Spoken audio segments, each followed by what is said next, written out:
ओहो रुममेट सम्धी। हजुर भन्नु न यार, अब के सेवा दिउँ तिमीलाई मैले? रुममेट भएपछि यति त दिनै पर्यो नि त तिमीलाई, होइन र? ल अब यस्तो छ के, मलाई अफर आएको छ यार।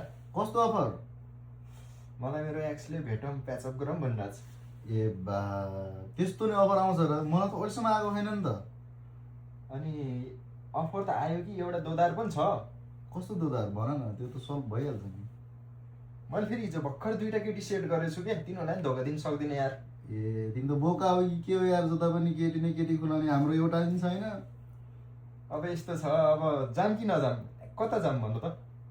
अब तिम्रो विचार भन्नाले मतलब मेरो विचारमा भन्न पर्दाखेरि चाहिँ तिमी पहिलेदेखि नै एक्ससँगको सम्बन्ध चाहिँ राम्रो छ भने एक्सतिर जाऊ। फेरि म यता 2टालाई पनि धोका दिन सक्दिनँ यार। हो र, त्यसो भए दुइटैतिर नि जाउँ नि त उतातिर। फेरि एक्सले अफर दिएछ। उतै जाउँ न एक्समा, के हुन्छ र जाँदैमा भेट्दैमा।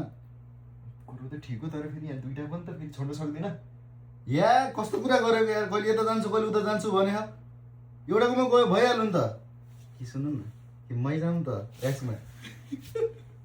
ए रे तँलाई जान दिन्न रे, म आफै जान्छु रे।